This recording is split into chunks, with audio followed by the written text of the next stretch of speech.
Cámara, Irene, para poder hablarle a alguien.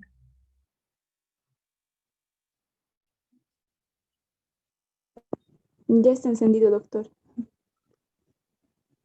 Ya. Eso.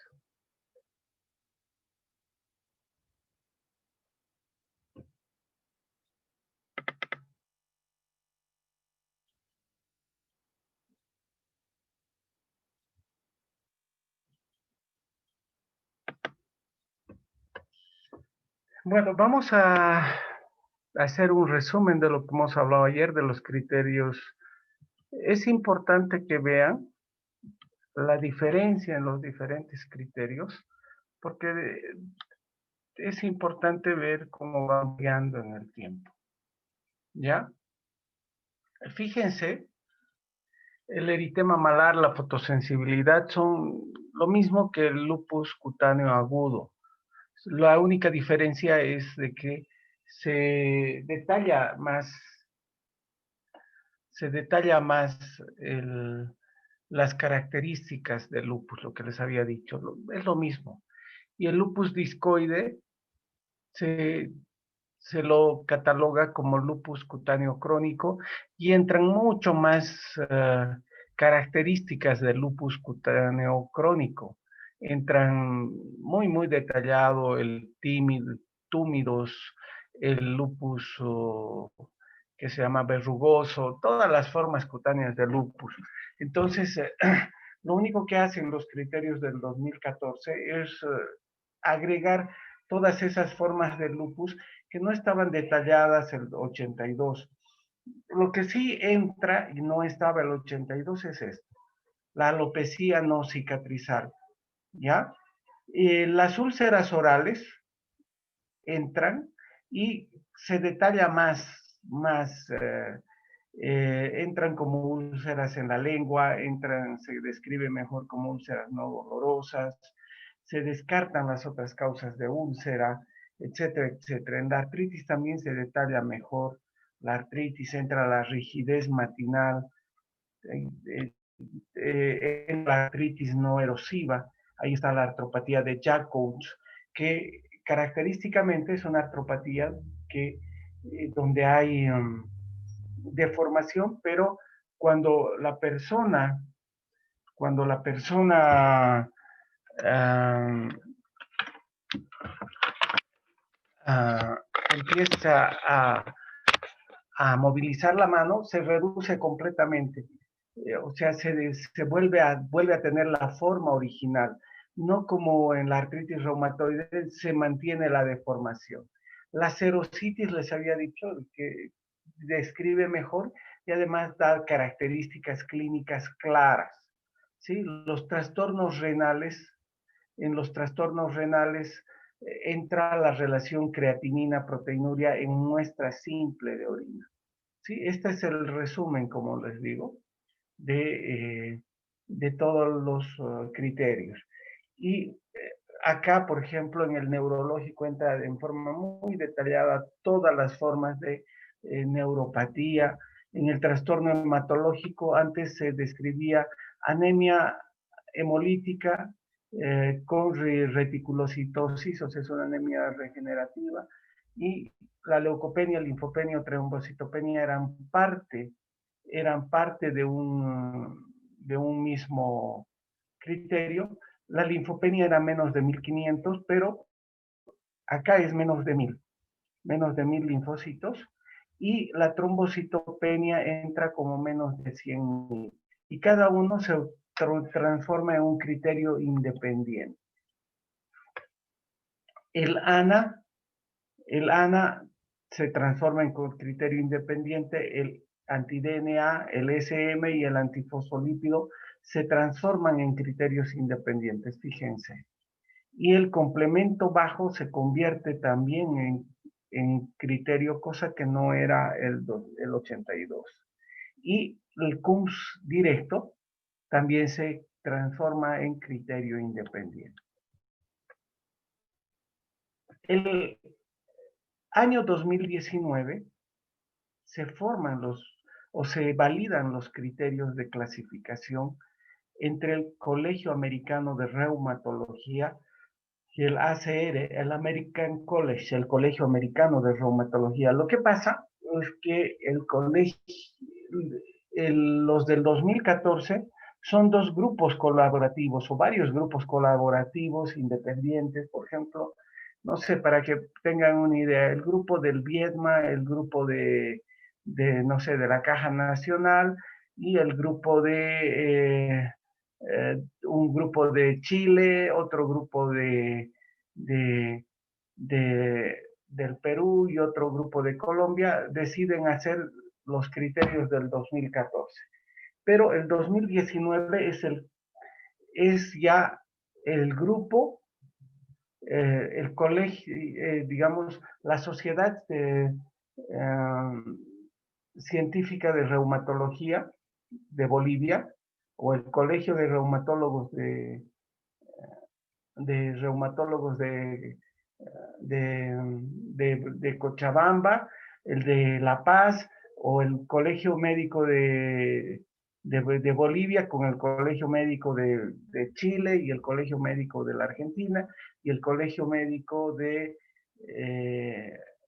Reumatología de Estados Unidos. Entonces, ya son entes, digamos, sociedades científicas las que se reúnen para hacer los criterios de clasificación del 2019 debido a que el 2014 tenía también sus falencias.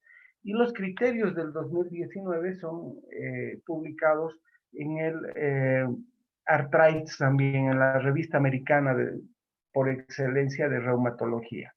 ¿Y qué características tienen los criterios del 2019? Uno, reflejan el pensamiento del lupus actualizado. Es lo que es el lupus para nosotros los reumatólogos el 2019 y de acá para adelante. Uno, dos, utilizan una metodología rigurosa, además validada con aportes de diferentes especialidades, no solo reumatólogos, entran nefrólogos, hematólogos, y además entran varios países, no solo son los americanos y los europeos. Dentro del Colegio Americano de Reumatología, por ejemplo, hay varios latinoamericanos, están varios amigos míos, que entran a la validad, entran en el grupo de estudios, como por ejemplo amigos chilenos, amigos argentinos, que son profesores del Colegio Americano de Reumatología y entran a la validación de estos datos. Usan criterios de entrada como el antinuclear positivo, o sea, todo paciente que va a ser catalogado como lupus tiene que tener antinuclear positivo, a diferencia de los anteriores criterios de clasificación. Para ser clasificado como lupus, tiene que tener un antinuclear positivo. Para ser clasificado, ¿entendido? Agrupan jerárquicamente a los criterios, jerárquicamente los criterios, y los criterios son ponderados. ¿Qué significa eso? Ayer me preguntaban en la práctica si todos los criterios tenían el mismo puntaje. Hasta el 2014 todos valían lo mismo y a partir del 2019 ya cada criterio tiene un puntaje diferente. El tener un lupus pérneo, un eritema pérneo, lo que se llaman saballones, no es lo mismo que tener pues un lupus renal. El tener un lupus a nivel hematológico con anemia hemolítica no es lo mismo que tener no sé, unas úlceras orales. Por eso agrupan jerárquicamente cada manifestación y cada criterio tiene un puntaje. Eso es importante. Entonces, ¿cuáles son los objetivos de estos nuevos criterios de clasificación? Uno, diagnosticar a las personas con lupus verdadero. Se da, uno, dos, no diagnosticar lupus en casos de enfermedades imitadoras, como por ejemplo artritis reumatoide, síndrome de Sjögren, enfermedades virales como el VIH que pueden tener más de 4 criterios y no son lupus. O sea, no introducir en el diagnóstico de lupus a falsos positivos o a falsos negativos. O sea, introducir a verdaderos lupus. ¿Se acuerdan que cuando hablábamos de los criterios del 82, decíamos de que no entraban todos los pacientes, pero cuando entraban eran realmente lupus? El 2014 realmente entraban la mayor parte de los pacientes, pero había muchos que no eran lupus. Pero ahora con estos nuevos criterios del 19, cuando entran, primero entran casi todos y todos los que entran son realmente lupus. Entonces ya se evita ese sesgo. Entonces entran los verdaderamente lúpicos y se evitan los falsos positivos. Y otra cosa, determina cuantitativamente la importancia de cada síntoma. Entonces ya hay una cuantificación de los síntomas. Permite el diagnóstico de la enfermedad lo más temprano posible. O sea, la idea es diagnosticar lo más temprano posible para hacer un tratamiento lo más adecuado posible. Melissa, prende tu cámara. Irene está poniendo saliva a los ojos para no quedar dormida. ¿Ya? Entonces, permite el diagnóstico de la enfermedad lo más temprano posible. Y uno de los grandes problemas con los anteriores criterios era que en niños el diagnóstico de lupus era muy difícil y se diagnosticaba en forma muy tardía y los niños generalmente hacíamos el diagnóstico con lupus muy avanzado. Los pacientes estaban con un lupus muy avanzado, con gran actividad, y era muy difícil hacer el diagnóstico de lupus. Melissa,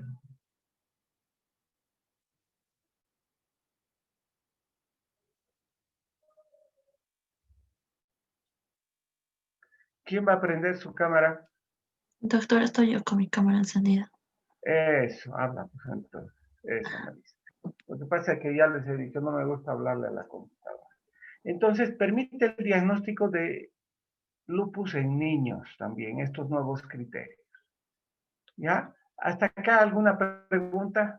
Entonces, lo primero, en los criterios de clasificación del 2019, ACR-EULAR, criterio de entrada, el anticuerpo antinuclear 1 en 80. ¿Y cuál es el gol estándar? Se llama gol estándar o prueba de oro, antinucleares por la técnica HEP2. Son células tumorales hepáticas. 1 en 80. Y acá en nuestro medio, muchachos, en nuestro medio, están reportando antinucleares positivos 1 en 40. Y 1 en 40 hay que reportar como negativo. Y cuando vean a alguien reportar antinuclear positivo 1 en 40, muchachos, no le hagan caso. No, eso no es positivo, eso debía ser reportado como negativo directamente, ni poner 1 en 40 negativo, simplemente negativo. Da lugar a confusión. Entonces el paciente ve positivo y ya se asusta. Y hay médicos que no saben interpretar y dicen antinuclear positivo 1 en 40, wow, lupus. Entonces les voy a preguntar en el examen, paciente con lupus, con artralgias, antinuclear 1 positivo, ¿debe considerarse como lupus? No, nunca. Como criterio de entrada, no, porque es 1 en 40, ¿verdad? El gol estándar les decía que es HEP2 o una prueba equivalente, puede ser un ELISA, pero tiene que ser de buena calidad, ¿entendido? Luego, no cuenta un criterio si es probablemente o exista una explicación distinta al lupus. Por ejemplo, si el paciente está cursando con úlceras orales porque ha comido mucho, no sé, dulce ácido, esos que se llama dulcecitos ácidos que vienen como gusanitos, no, no cuenten pues como criterio que ha tenido úlceras orales, o si ha tenido una infección por citomegalovirus, si ha tenido úlceras orales por citomegalovirus, no cuenten como úlceras orales por lupus. Por ejemplo, si una paciente tiene fotosensibilidad y está utilizando isotretinoína, no cataloguen como fotosensibilidad por lupus. ¿Entendido? La aparición de un criterio, al menos en una ocasión, es suficiente. Por ejemplo, si un paciente tuvo trombocitopenia muy intensa de 40.000 hace 3, 4 años y no había la causa, ese criterio de hace 3 años entra dentro de los criterios de clasificación para lupus. Desde ese momento fue probablemente un lupus, ¿verdad? Se requiere al menos un criterio clínico para el diagnóstico de lupus. ¿Sí? El tener solo antinuclear positivo no hace el diagnóstico de lupus. ¿Entendido? Los criterios no tienen que ocurrir simultáneamente, por lo tanto, se van adicionando, se siguen adicionando como antes, ¿ya? Y dentro de un dominio solo se debe tomar en cuenta el de mayor puntaje. Por ejemplo, si alguien tiene dentro del dominio de compromiso cutáneo, si alguien tiene fotosensibilidad, tiene eritema malar, tiene además, no sé, lupus discoide, ¿cuál es el que tiene más puntaje? Es el que se anota. No vamos a anotar, tiene el lupus timidus o túmidos, 2 puntos. Tiene el eritema pérneo, o sea, el saballón, 2 puntos. Y el resultado que ese paciente tiene 20 puntos por solo el compromiso cutáneo. No se califica así. Compromiso cutáneo, el máximo, por ejemplo, es las alas de mariposa. Vale 6. Solo va a llegar a 6. Acá tenemos los criterios en los diferentes dominios. Fíjense. Entonces, si alguien tiene antinuclear positivo, entra dentro de la clasificación de lupus. Si no tiene antinuclear positivo, no entra en la clasificación. Si tiene fiebre, 2 puntos. Si hay cualquier compromiso cutáneo, de acuerdo al compromiso cutáneo, por ejemplo, alopecia no cicatrizal, solo 2 puntos. Pero si tiene el eritema malar, en alas de mariposa son 6 puntos. O sea, vale mucho el tener el eritema malar en alas de mariposa. 6 puntos. Pero a ese no le vamos a sumar la alopecia. Solo ahí, por ejemplo, no vamos a hacer 6 más 2. Mire, 6 más 2, no vamos a poner 8 puntos, solo 6. ¿Entendido? ¿Queda claro? Sí, Sí, doctor. doctor. Entonces son los 6. Si además tiene artritis o rigidez matinal de más de media hora, 1 hora, entonces 6 más 6 son 12. Más de 10 puntos, más un antinuclear positivo, cumple criterio de entrada de lupus eritematoso sistémico. Por ejemplo, compromiso del sistema nervioso central. Si alguien tiene psicosis y tiene convulsión, no vamos a poner 8 puntos, solo tiene el máximo puntaje, 5. Serositis, si alguien tiene pericarditis, 6 puntos. ¿Entendido? Criterio hematológico, no vamos a poner, por ejemplo, si tiene leucopenia, 3, trombocitopenia, 4, anemia autoinmune, anemia hemolítica autoinmune, 4. 4 y 4, 8 más 3. No, pucha, tiene las 3 más un antinuclear positivo, entonces ya es un lupus. No, le falta. Le falta 4 más antinuclear positivo, no llega a 10. Ese todavía no es un lupus, ¿verdad? Nelly Solís, prende tu cámara.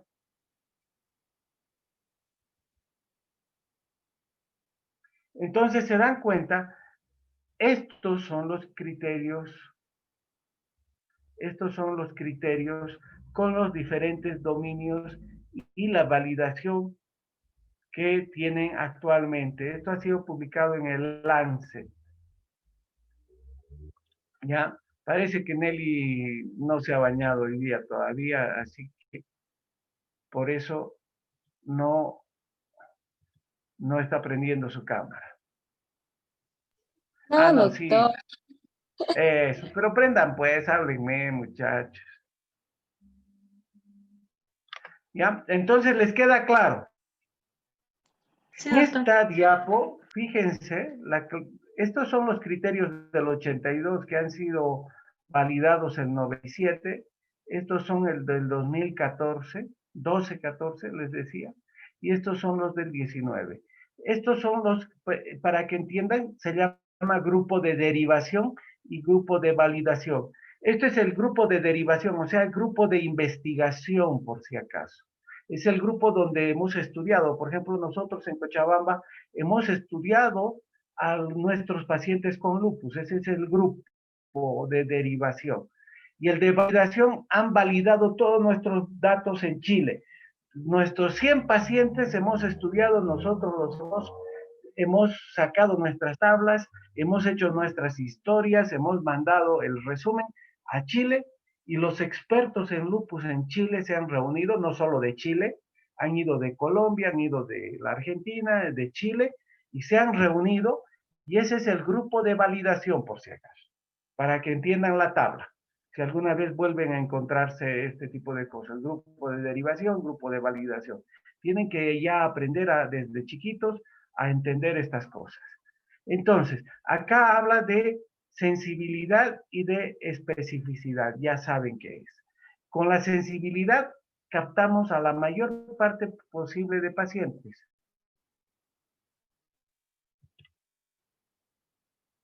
Y acá, muchachos, estos pacientes, el 82, captaban no a todos los pacientes, habían casi 2 pacientes de 10 que no entraban como lupus, pero la vez que se diagnosticaba lupus, sí eran lupus. A su vez, el 2012, entraban todos los pacientes, el 97%,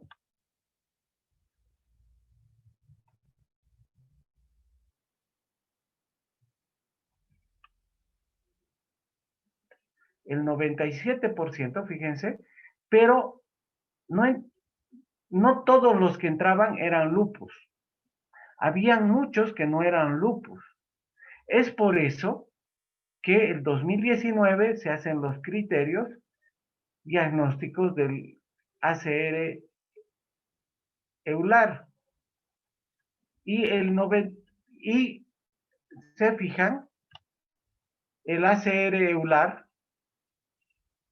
el 2019 tiene una alta sensibilidad y una alta especificidad. El 2019 tiene esa característica, capta a casi todos los lupus y la vez que diagnosticamos con estos criterios a los lupus, sí realmente son lúpicos. ¿Queda claro eso? ¿Melissa? Sí, doctor. ¿Qué chiste estás oyendo, Melissa, que te veo reír todo el rato? No, doctor. Me está ardiendo mis ojos, ¿verdad? Sí. Hay que buscarte síndrome de Sjögren. No, es que tengo alergia al pelo del gato, doctor. Y Ya, entonces, ¿para qué era tanto rollo y tanto hemos hablado de los criterios de clasificación? Era para captar a los verdaderos positivos, no captar a los pacientes falsos positivos, hacer un diagnóstico precoz y además saber y además poner un puntaje a los diferentes síntomas, ¿verdad? Pero ¿para qué vamos a hacer todo eso? Para poder tratar en forma adecuada a los pacientes. El objetivo final en lupus es poder tratar en forma adecuada a los pacientes. ¿Y cuál es el objetivo del tratamiento en lupus? Alcanzar una remisión del lupus, o sea, dejar al lupus dormido. O sea, alcanzar una remisión o una baja actividad que no esté produciendo daño al paciente. ¿Sí? Prevenir, una vez que hemos alcanzado la remisión, evitar las reactivaciones. El tercer objetivo es la supervivencia de los pacientes a largo plazo sin daño de órgano blanco. ¿Entendido? Melissa, sin reír ya te he dicho. Entonces, la supervivencia del paciente a largo plazo sin daño de órgano blanco. Muchos pacientes llegan a tener supervivencia de lupus, pero están en diálisis, o terminan con un accidente vascular encefálico porque el diagnóstico de lupus lo hacemos en forma tardía.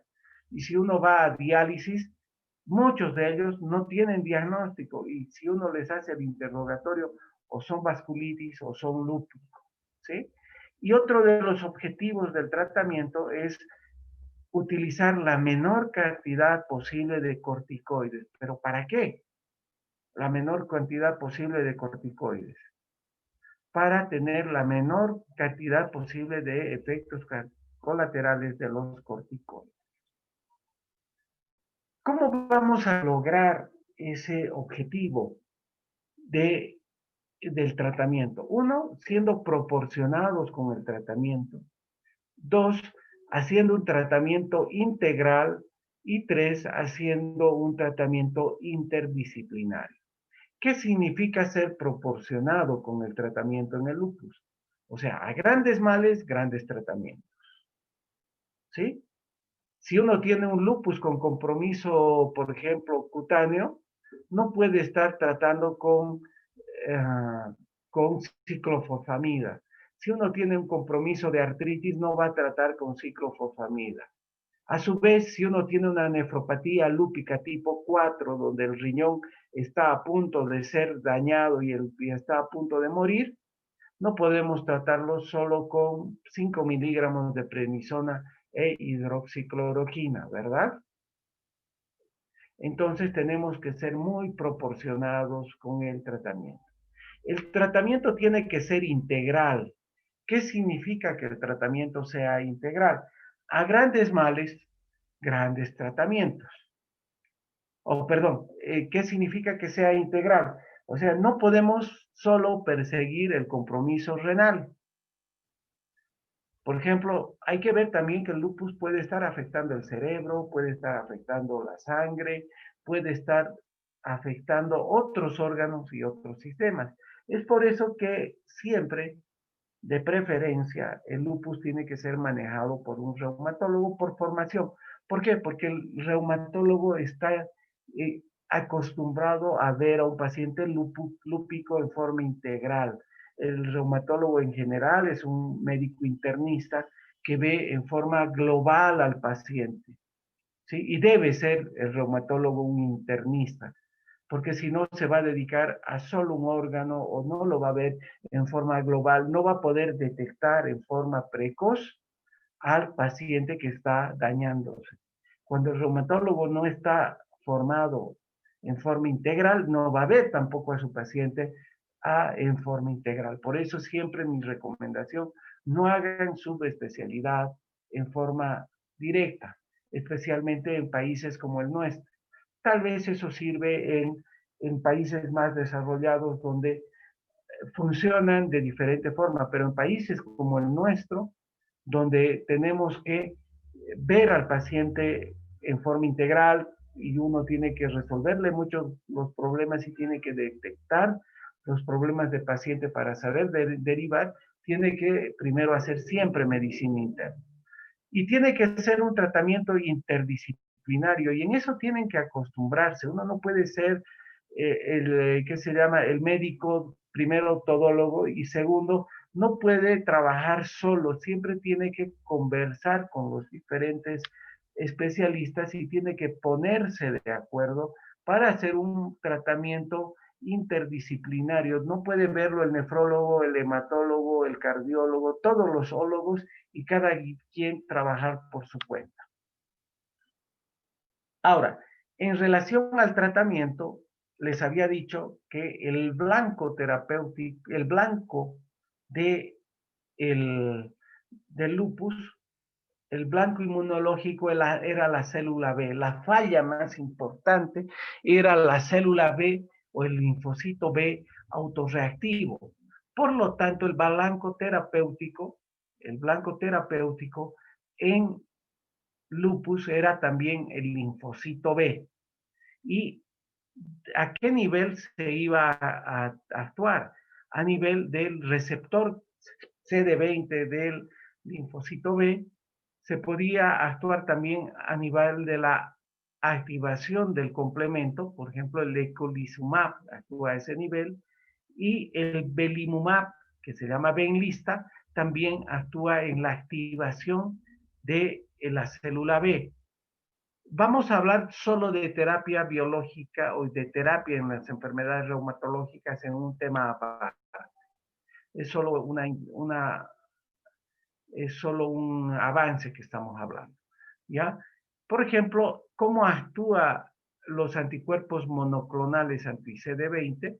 Una de las formas es, por ejemplo, este anticuerpo monoclonal, esta es una inmunoglobulina, fíjense, esta es la fracción constante, esta es la fracción variable, que ha sido diseñada por ingeniería genética, se va a unir a su receptor CD20 y le va a causar, al unirse, va a causar apoptosis de esta célula B. A su vez, puede unirse al CD20 y va a producir citotoxicidad mediada por células. En este caso, el macrófago va a tener un receptor, un FC receptor de esta IgG. O también puede activar la cascada del complemento y producir citotoxicidad. En relación al tratamiento de los corticoides, actualmente hay hace unos 7 a 10 años, se ha descubierto que los corticoides tienen dos acciones, una acción genómica y una acción no genómica. La acción genómica, el corticoide, ya saben, es una hormona, llega a la membrana celular, se une a su receptor y unida a su receptor va a entrar al núcleo y en el núcleo se une al DNA y al unirse al DNA va a producir un efecto genómico. O sea, se transforma en un gen y ese corticoide va a tener diferentes acciones. Pero a su vez, el corticoide también no entra al núcleo y va a producir acción de varios segundos mensajeros, ¿ya? Y va a activar varias enzimas, pero no va a activar genes. O sea, tiene una acción genómica y una acción no genómica. La acción genómica tiene varios efectos que en general son los que nosotros buscamos al dar corticoides. Y varias acciones no genómicas son las acciones colaterales como osteoporosis, el Cushing, etcétera, etcétera. Por lo tanto, hay ahora corticoides que se están produciendo con acción netamente genómica que tienen un muy buen efecto, ¿sí? Muy buen efecto terapéutico con un bajo nivel de efectos colaterales. Por ejemplo, hay un corticoide que ya está en estudios de fase 3, que tiene 20 miligramos de potencia, equivalente a 20 miligramos de prednisona, con 5 miligramos de efecto colateral, el equivalente a 20 miligramos de potencia y en efectos colaterales a 5 miligramos de prednisona.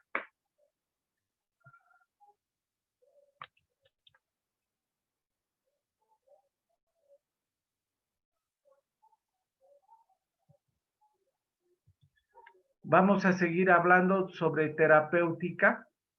Esta es la forma en la que actúa belimumab. Normalmente las células mieloides producen BLIS, que es B-cell estimulante, o sea, el estimulante de la célula B. Este estimulante va a la célula normal y esa célula normal produce inmunoglobulinas. Pero también puede ir a estimular las células autorreactivas. Y esas células autorreactivas van a producir autoanticuerpos. Lo que hace Benlista o belimumab es unirse a Bliss, al B-cell, al estimulante de la célula B, y al unirse este anticuerpo al estimulante de la célula B, impide su unión tanto a las células B normales como a las células B anormales, y estas células mueren por apoptosis.